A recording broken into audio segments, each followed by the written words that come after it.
Thank you. I've been asked to speak about Christians and golf, which I'll begin with, but I've expanded the talk to include Christians and sport, as my driving experience has expanded beyond golf over the years. As a bit of background, I started driving golfers at professional golf events in 1999, and I've driven at more than 50 tournaments over the past 20 years. And I'll share some of my experiences, conversations, and lessons that I've learned from these opportunities. It was only after my good friend Lenny Shaw moved to Swindon in pursuit of his career that I decided it would be prudent to find alternative employment, as my career in IT at that time appeared to be coming to an end, although it's since been, the contract's been extended and it still continues today. But I started my own company in 2016, linking my website to the Church of God website, sharing my faith and prompting a number of inquiries backwards and forwards. I passed the Institute of Advanced Motorist test in 2006, and I took a 3-week security course in Birmingham in 2017. The following year, I decided I needed to be fit for the image of a driver. And although it doesn't look like it, I actually joined a gym in Stirling. So let me share with you some slides that will assist us in our talk. So there we have Christians and sport, although the initial brief was for Christians and golf. And there's the gym in Stirling. You've got training for service in Flaxlands. Well, this is fit for service for me, trying to prompt the right questions at the same time as being fit for faithful service, because they've got these statements right across the walls to give you a bit of encouragement when you're at the gym. I also saw it the same as being fit for faithful service and giving you encouragement through these words at the same time. Top right is commitment, which speaks for itself. It's regular involvement, isn't it, in church activities. Bottom left, taking on board the right spiritual food through prayer and reading and study of God's word, and getting into the right regular routine, prioritizing your time and commitments in the right order of priority. It's a marathon, isn't it? It's not a sprint. And can you see the results of all your efforts that you've put in? Bottom right, if you change nothing, nothing will change. It's all about making the right choices, isn't it? And keeping company with the right people. So here's a list of Christian golfers that I've come across on the PGA Tour in America. I found very few, if any at all, on the European Tour. All of the Christians that I've come across have been on the US Tour, although they come across and play in the UK, where I've met them all. One that I've interacted most with, I'd say, is Bernard Langer. He's been on the tour for more than 30, 40 years now on the senior tour. And I asked him, what was the verse that initially got you into faith, that brought you to faith? And he immediately says John 3 and verse 3. That was the verse that brought him and realized he needed to make a change in his life. No one can see the kingdom of God unless he is born again. You must be born again, born of the flesh and born of the spirit. And you can see in his faithful life that he realized at that point he had to make a change and do something. And so he put his faith in Jesus Christ, being born again, not just physically, but spiritually as well. There's Justin Leonard, a major champion as well. And I drove him and his wife. They'd just been married the year before, and a Christian couple. And their favorite verse was, or verses were in 1 Corinthians chapter 13, the chapter of love. And that was what was read at their Christian marriage service together just a few months before. Jordan Spieth, again, a very faithful man on the US Tour. and he told me about his faith comes first. He's got his priorities certainly in the right order. He says faith comes first, then comes the family, and then everything else comes after that. And he lives a very humble life. And it certainly reflects in his favourite verse. He says his favourite verse is in James 4 and verse 10. Humble yourselves in the presence of the Lord, and he will exalt you. And these men have certainly been exalted through their golf, but also both on and off the golf course as well. This is Stuart Sink, and this is what you talk about, faith in action. Just a few months ago, he won one of the biggest tournaments on the PGA Tour, RBC Heritage Tournament, and at Hilton Head. And here he is speaking during a national broadcast that went out right across America. The thing about me and my family with the peace and joy we experience, it's not something that just we wait for the circumstances to line up like the planets or some, signs or tea leaves or something. We install our own peace and joy because of our faith in Jesus Christ. It very much reminds me of Romans 1 and verse 16. I am not ashamed of the gospel of Christ, for it is the power of God unto salvation to everyone that believes. Also, remember Brian Fullerton talking about his faith when he was working, and he was at an office gathering, and he stood on the platform in front of all his work colleagues, and he was able to profess his faith and share his faith with all his work colleagues. So not being ashamed of the gospel and making the most of every opportunity. Let me also share an experience. In 2014 at the Open Championship at Royal Liverpool, it's one of the most difficult venues for logistics. One of the best is Royal Troon, but one of the worst is one of the most difficult is Royal Liverpool, as well as Royal St George's, just because it's very small venues and it's difficult to maneuver your way around. The road systems are tricky and the airports are quite far away, Liverpool and Manchester as well. And Stuart Sink was on the charter flight that came in from the US tournament. It finishes on the Sunday. They get on the flight, it flies overnight, and they come in to the venue in the UK on the Monday morning. We had about 100 golfers and their families as they flew into Manchester, and then 3 buses brought them to a car park in Hoylake at Royal Liverpool. They arrived earlier than expected, and in fact we only had 5 cars, and when I got there just at the same time as these 3 buses were arriving with 100 tired guests looking to get transport to their accommodation, I remember saying a quick prayer, confronted with 100 guests and only 5 cars. I remember feeling an immediate calmness and a peace, just because I'd given it over to God and to help me to get through this situation. And I could see Stuart Sink. He was waiting patiently in the background with all the other families. However, there were 3 golfers who were a bit more animated. One was very animated to my right-hand side, throwing his arms in the air and wanting to know where his car was and needs to get to his accommodation.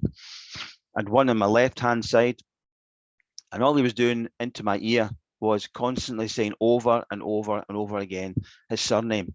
I think the idea was that by saying his surname into my ear, then obviously I'd remember his name. When a car became available, he would be the first one, to get the transport. However, the biggest disappointment was what was happening right in front of me.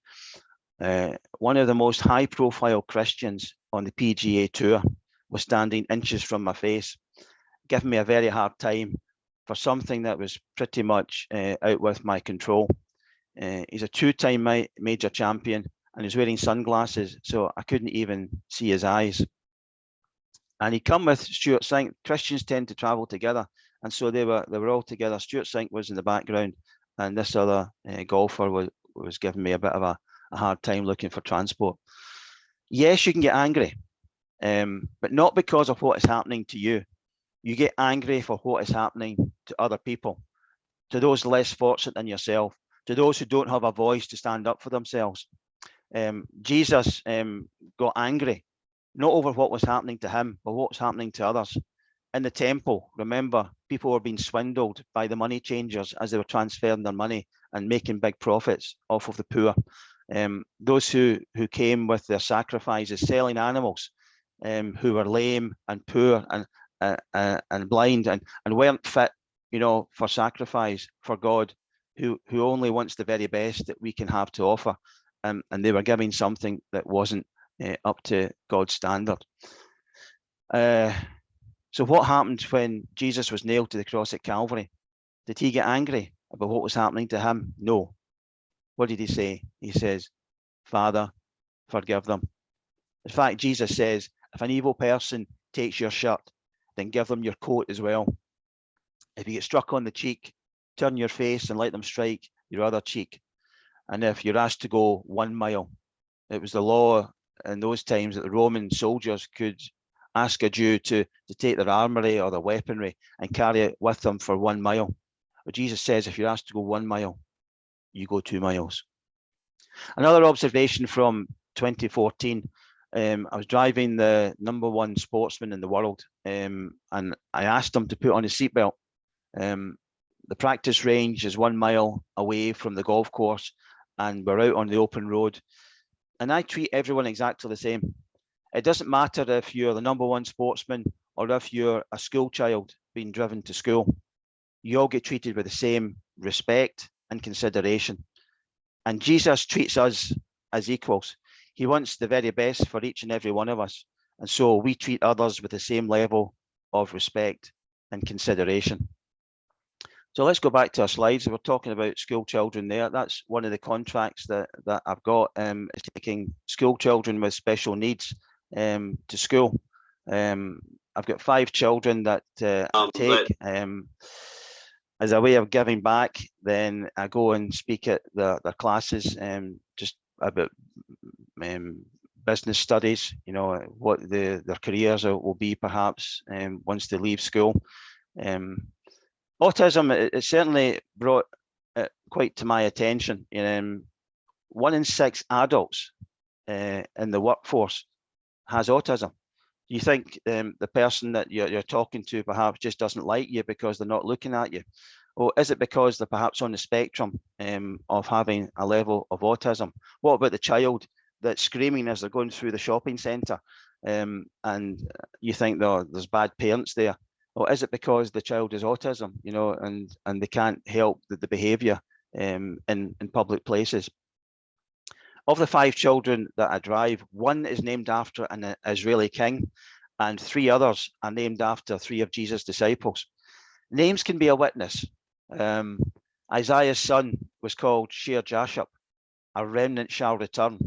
So every time Isaiah went out, he was always advertising to the kings and the people that he met that God would always have a remnant that would return, always through Judah, through the line of David, through Joseph to Jesus, always having his chosen people, a remnant that he would always keep for himself. As I said, I did a security course as well. And one of the phrases that struck me from that was, it says, do the right thing, do the wrong thing, but don't do nothing. It reminded me of the climate campaigner, Robert Swan, who says the greatest threat to our planet is the belief that someone else will save it.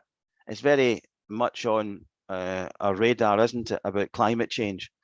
And it also made me think, it's the same with us telling others about Jesus. The biggest threat is that we believe that someone else will tell others about Jesus. It's not just up to evangelists, like Brian Johnson or David Woods or Carol Smith, to tell others about Jesus. It's a responsibility for all of us. There's 12 new churches being planted in 2021 because of the work of the evangelists, because of those who have given their time and their life to tell others about Jesus. And so it's also our responsibility as Christians. The very last words that Jesus spoke as he ascended into heaven, you shall be my witnesses. So it's a responsibility for each and every one of us. This is a slide of some of the guests that I've driven over the years. I started in 2016, top left, with a couple. They were on their honeymoon and they met at their Baptist church in California. And that was just a few weeks before they got married at church. That's where they met. And then 2016, they decided to come to Scotland and go to the Highlands for a tour. That was the very first tour that I did, taking Christian couple into the Highlands. Then across to the top middle, they're a Catholic couple who are NBC camera and sound team at the 2018 Winter Olympics. One point they emphasised was the unity of one Catholic church against the dozens of denominations that we see in our churches today. Just certainly a very interesting thought. Top right, boohoo.com. I drove the owner of the company, David Woods. He lives down in your neck of the woods. You know you've made it when you've got 2 gates to get into your house. But the most kindest, most humble, most down-to-earth man I don't think I have ever met. He was always asking after me, can I get you something? When we got to his house, he says, do you want to come in and use the bathroom? Because can I give you some drinks? One of the richest men, but one of the most humble. And one of the guests that was in the car, the conversation struck me. The guest said to him, he says, you don't gamble and you don't drink, you're not much fun. Yes, the man's a Muslim, but what a public stand of his Muslim faith, that through his lifestyle, others could see he didn't gamble and he didn't drink, and he was making a stand for his own faith through his lifestyle. Down from that is a family from Philadelphia. That's the North Coast 500. It's the 500 miles from Inverness. You can go clockwise or anti-clockwise. That's the mountains of Torridon. And they go to their evangelical church every week. And so, with nice conversations with the family on the North Coast 500 trip. Bottom right, they're a couple from Colorado, and this was an Outlander tour. And they go to Andrew Womack's church. You maybe see on the God channel. He's one of the regular contributors, Andrew Womack, and they go to his church in Colorado. Bottom middle, you might not recognize him, but that's Dave Philp, and you know Sandra Doricott. Well, that's Sandra's brother.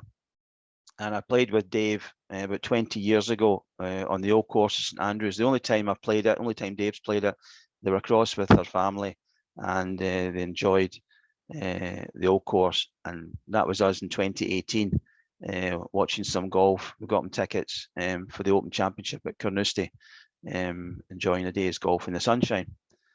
And then bottom left was one of England's international football strikers. I had him in the car, taking him back to Edinburgh Airport. He sat in the back along with his friend and his brother. But I was chatting to his close protection officer, who was sitting beside me in the front seat. And believe it or not, he was from Port Glasgow. So I said to him, I says, do you know about the Haven Christian Rehab Centre? Oh, yes, he said. He says, everyone in Port Glasgow knows about the rehab centre for drug addicts, the church also on Ormsey Avenue. And I thought, wow, I says, what a witness, to think that people know instantly about a rehab centre and a church because of their work that they do in the community and the wider community at large. It reminded me of Phil Brennan, you know, well known in Buxton because of his work in the local community, and people relate Phil in the church in the local community. It made me think, you know, has your church made an impact on your local community? Is your church instantly recognisable and well known for the work that you do locally and perhaps wider at large? This is the 2018 Winter Olympics. Billy Graham in the 1970s spoke to his biggest audience of 1 million people at one rally in Seoul in South Korea.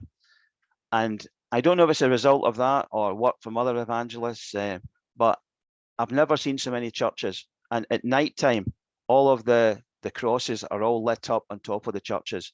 And it's quite a sight to see dozens and dozens of crosses right across the night sky. What a witness it was. and they made the opportunity to come out and actually share their faith at the same time. Now, this is one of the witnesses that were taking place and handing out tracts and singing hymns. I wonder if you recognise this hymn. It's in our PHSS. You know that, right?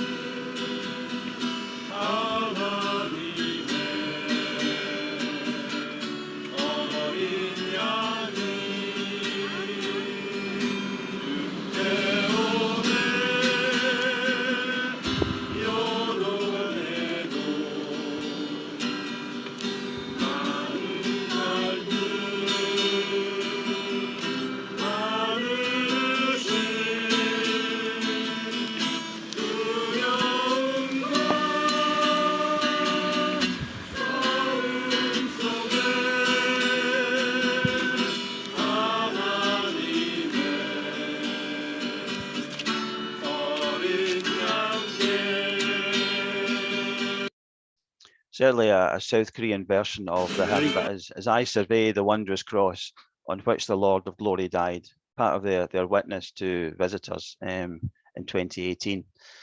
This is the Olympic golf course just north of Tokyo last year.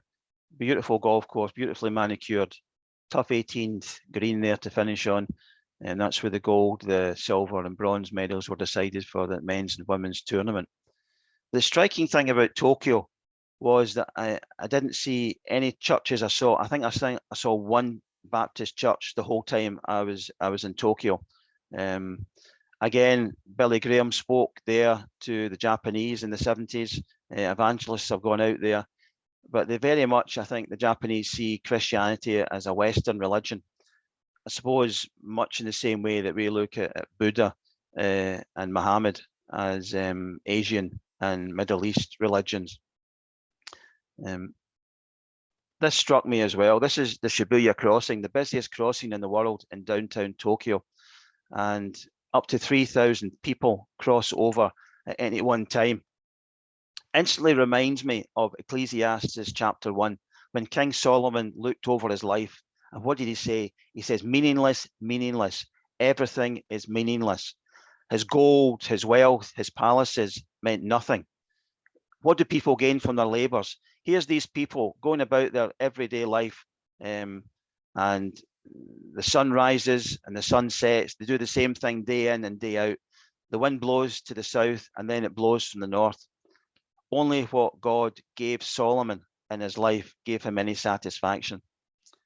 We've recently been reading about the C.T. Studd poem posted by Philip Hawthorne, and has been viewed many times over the past few days. And it puts it all into perspective, doesn't it? That the brevity of life, only one life will soon be past. Only what's done for Christ will last. And that's exactly what King Solomon saw in Ecclesiastes 1. It was only what God gave him in his life that brought him any satisfaction.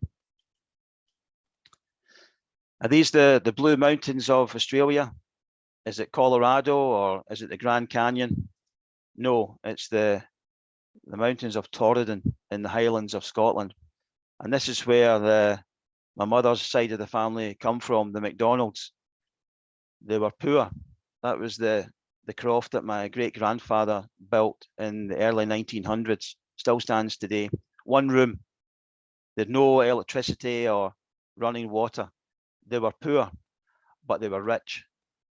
They were rich in faith and rich in the values that they passed on to future generations. And I'm quite sure that the past 2 years have made us all realize just how much we have and how little we actually need. Perhaps we need to factory reset, get back to basics again, when life has become too much, too complicated and too stressful. Just like you've got your laptop or your computer, you have to hit the factory reset button and start over again and get back to basics. Perhaps that's what we have to do in 2022, realize how much we actually have and how little we actually need. Instantly recognizable as the home of golf. It's St Andrews. It's a mecca for golfers from all over the world. And of course, as Christians, Christian pilgrims, we're just passing through this land. And so our Christian home is far grander more permanent, and more satisfying than anything that we see on earth. The lovely three bridges over the River Forth, and this is where the cruise ships come in. And this is where I was privileged to have my two favourite passengers of all time. September 2018, we had the pleasure of having Laurie and Brenda Williams visit just for the day. They were doing a cruise around the UK, going into various ports like Liverpool and Greenock. And this was the day they stopped in at Edinburgh. And what a day we had. They sat and we just chatted the whole day in the car about our past experiences, our memories of teen camp, their wonderful hospitality and their kindness. And we just had such a great time together.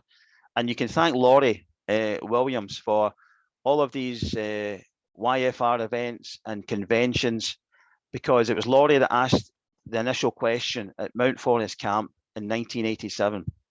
He says, "What would you like to see for young people?"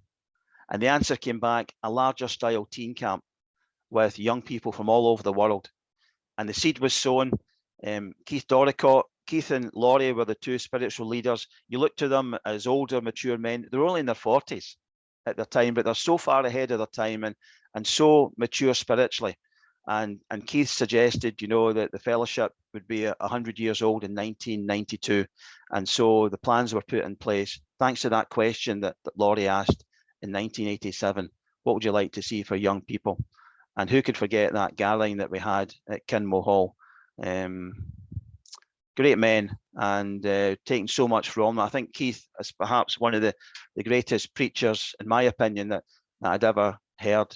I always got something when Keith spoke. And Laurie was just an expert at everything, a jack of all trades and a master of every single one of them.